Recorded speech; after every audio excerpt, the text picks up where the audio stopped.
Brought to you by KR Mangalam University. We provide you the platform to turn your dreams into reality. Give wings to your aspirations with KR Mangalam University. नमस्कार, आपके साथ मैं हूं दीपिका शर्मा और आप देख रहे हैं क्राइम तक। सुपर एक्सक्लूसिव जो खबर सामने आई है वो ये है कि सोनम अपने पति का कत्ल जब उसका हो जाता है उसके बाद वो इंदौर पहुंचती है, यानी कि वो अपने घर के आसपास ही थी। उसे ये पता था कि उसके पति का कत्ल हो चुका है, किस तरीके से उसे मारा गया है। पूरी प्लानिंग जो उसने की थी उसके तहत पूरी वारदात को अंजाम दिया गया, जिसके बाद वो इंदौर पहुंचती है और इंदौर में एक किराए के घर में वो ठहरती है। और इतना ही नहीं, इंदौर पहुंचकर वो अपने प्रेमी राज कुशवाहा से भी वहां जाकर मुलाकात करती है, यानी कि दोनों की जो प्लानिंग थी उससे सटीक चीजें होती हैं।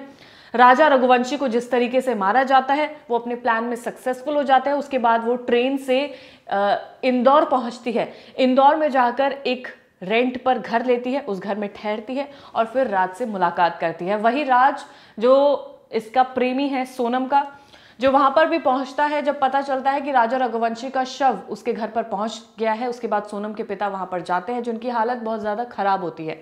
वहां पर सोनम के पिता का हाथ पकड़ते हुए राज कुशवाहा भी नजर आता है, यानी कि किस तरीके से उन्होंने पुलिस को, मीडिया को, परिवार को बेवकूफ बनाने की कोशिश की, वो तमाम तस्वीरों में देखा जा सकता है।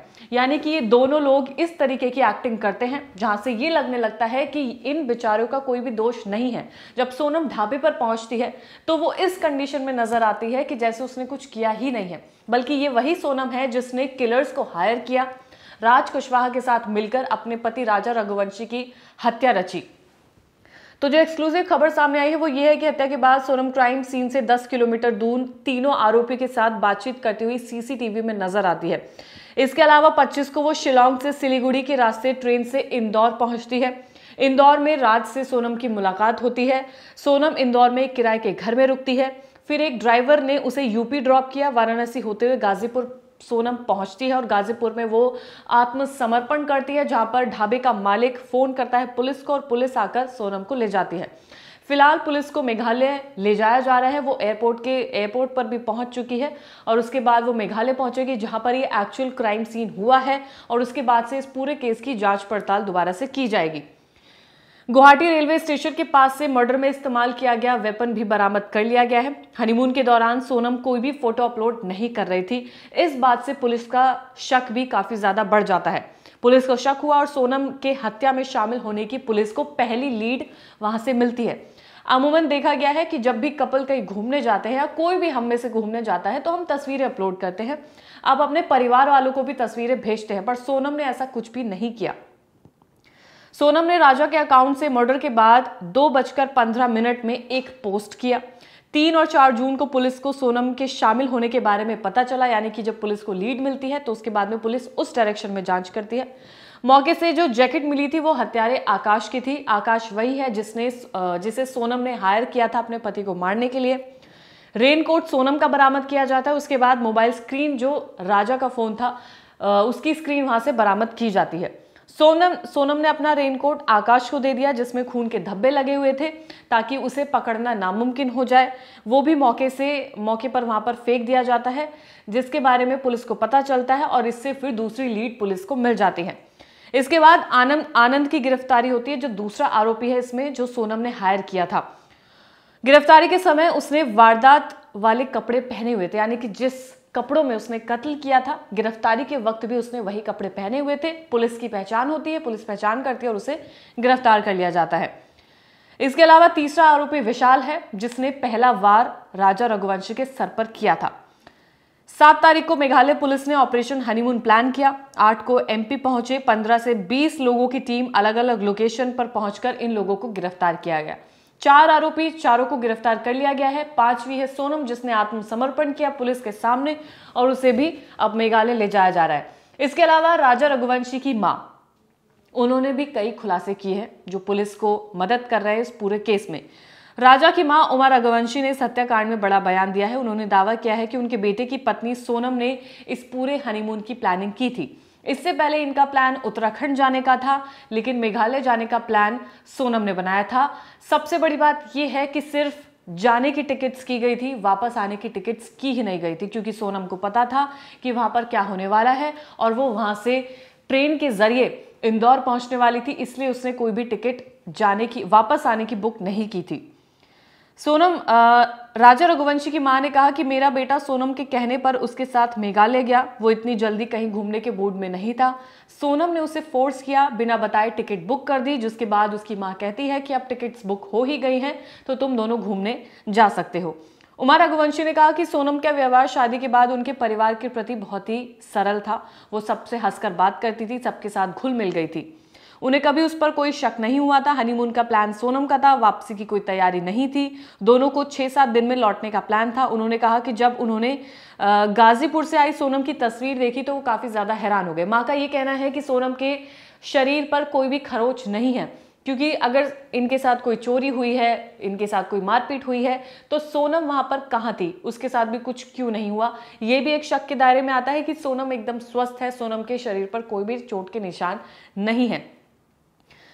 राजा रघुवंशी की मां उमा ने कहा कि सोनम ने सिर्फ एक सवाल वो पूछना चाहती है कि मेरे बेटे को कहां, क्यों और किस हालत में छोड़ा था। उनका यह भी सवाल है कि सगाई के बाद सोनम अपने होने वाले पति राजा रघुवंशी से कोई भी मुलाकात नहीं करती थी। उनका यह सवाल है कि जब रिश्ता तय हुआ था तो दोनों की मर्जी से हुआ था। जब भी राजा उससे मिलने के लिए कहता था तो सोनम मना कर देती थी। सोनम ये बोलती थी कि उसे काफी ज्यादा काम है, वर्कलोड काफी ज्यादा है, तो अभी वो मुलाकात नहीं कर सकती है। लेकिन उस वक्त किसी के दिमाग में ये शक नहीं आया कि सोनम उससे मिलने के लिए मना क्यों कर रही है।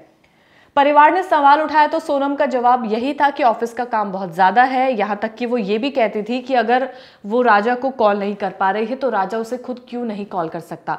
इसके अलावा सोनम की मां का ये कहना है कि उनकी बिरादरी में, जिस समाज में वो रहते हैं, वहां पर लड़के लड़कियों का मिलना इतना ज्यादा आम नहीं माना जाता है, नॉर्मल नहीं माना जाता है। इस वजह से उनकी बेटी ने राजा से मिलने के लिए मना कर दिया था। लेकिन कहानी तो कुछ और ही थी। सोनम सिर्फ इसलिए नहीं मिलना चाहती थी क्योंकि वो राज से प्यार करती थी और वो राजा से शादी भी नहीं करना चाहती थी। लेकिन दोनों की शादी हो जाती है, जिसके बाद शादी से कुछ वक्त पहले, यानी कि जब शादी पक्की हो जाती है, तभी सोनम ने पूरी प्लानिंग कर ली थी कि उसे अपने रास्ते से राजा को किस तरीके से हटाना है। तभी ये मिलकर पूरा प्लानिंग की गई थी। जब माँ ने ये बोला कि लड़के और लड़कियों का मिलना उनके समाज में पसंद नहीं किया जाता है तो उनके घर वाले इस बात को मान लेते हैं, कोई भी शक नहीं करता है। इसके बाद राजा बहुत खुश था कि दोनों परिवार में रजामंदी से शादी तय हो जाती है। वो दिल से सोनम को अपनी पत्नी मान बैठा था। कई तस्वीरों में हमने ये भी देखा है कि राजा रघुवंशी कितना खुश नजर आ रहा था। वहीं सोनम का अगर हम तस्वीरों को थोड़ा ध्यान से देखें तो उसमें नजर आता है कि सोनम रघुवंशी किसी भी तरीके से इस शादी से खुश नहीं थी और वो काफी नॉर्मल एक्सप्रेशन के साथ नजर आती हैं, जैसे कि एक नई दुल्हन होती है, वैसा उनमें कोई एक्साइटमेंट नजर नहीं आ रही थी। आरोपी राज कुशवाहा के बारे में कोई जानकारी इनके परिवार को नहीं थी। वो नहीं जानते थे कि इस नाम का कोई लड़का उनके रिश्ते में है या कहीं पर काम करता है। तो परिवार को, राजा रघुवंशी के परिवार को इस बारे में कोई भी जानकारी नहीं थी। सोनम के पिता ने अपनी बेटी को निर्दोष बताया है। पूरे मामले में सीबीआई की जांच के लिए मांग की गई है। शादी के 11 दिन बाद 20 मई को राजा और सोनम मेघालय गए थे। 23 मई को दोनों लापता हो गए थे। 2 जून को राजा रघुवंशी की लाश बरामद होती है पहाड़ से। मेघालय पुलिस के मुताबिक ये हत्या सोनम ने सुपारी किलर्स के जरिए करवाई है, जो अभी तक सामने आया है। सोनम ने उत्तर प्रदेश गाजीपुर में सरेंडर किया। 4 आरोपियों को गिरफ्तार किया गया।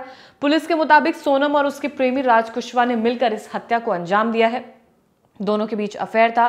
राज साजिश को अंजाम देने के लिए खुद इंदौर में मौजूद था, वो मेघालय नहीं गया था। ये एक सबसे बड़ी बात है। वो फोन पर ही तमाम किलर्स से कांटेक्ट में था, वो इंदौर में था। तभी वो देखा जा सकता है कि जब राजा रघुवंशी का शव उनके घर पर पहुंचता है तो वो अपने जो उनके बॉस है यानी कि सोनम के पिता, उनके साथ नजर आता है वहां पर घर पे। इसके बाद फोन के जरिए पूरी प्लानिंग की जाती है। कॉन्ट्रैक्ट किलर से सोनम की मुलाकात शिलोंग में होती है। इसके बाद वहां सोनम ने अपने पति राजा रघुवंशी को एक सुनसान रास्ते पर वो ले जाती है जहां पर ये कॉन्ट्रैक्ट किलर्स मौजूद होते हैं और उसके बाद इस पूरी हत्या को अंजाम दिया जाता है। सीसीटीवी में सोनम नजर आती है उन लोगों से बात करते हुए जिनको हायर किया गया था राजा रघुवंशी की हत्या करने के लिए। उधर राज कुशवाहा फोन के जरिए इन तमाम कॉन्ट्रैक्ट किलर से बातचीत करता है और पूरी प्लानिंग को, पूरी वारदात को अंजाम दिया जाता है। क्राइम तक पर लगातार जितने भी एपिसोड्स इससे पहले हुए थे उसमें हम सब यही सोच रहे थे कि शायद ऐसा हो सकता है कि सोनम इस हत्याकांड में शामिल हो सकती है, और वही सच साबित हुआ। जहां पर मैंने अपने तमाम वीडियोस में ये सवाल भी रखा था कि क्या सोनम इस हत्याकांड के पीछे हो सकती है, तो वही सच साबित भी हुआ। सोनम ही अपने पति की हत्या के पीछे थी। फिलहाल उसे मेघालय ले जाया जा रहा है, जहां पर पूरे वारदात को फिर से जांच की जाएगी। जितने भी स्पॉट्स हैं जहां पर राजा रघुवंशी का शव बरामद हुआ है, वहां से भी पूरी जांच की जाएगी। फिलहाल इस केस में इतना ही है कि उनके परिवार वाले, यानी कि राजा रघुवंशी के परिवार वाले यही जानना चाहते हैं कि सोनम रघुवंशी ने उनके बेटे की हत्या क्यों की। राज कुशवाहा अगर वो उससे प्यार करती थी तो उसने उनके बेटे से शादी क्यों की। तमाम सवाल है और सोनम पुलिस की गिरफ्त में है। जवाब कब सामने आएगा, इस बात का इंतजार हर किसी को है।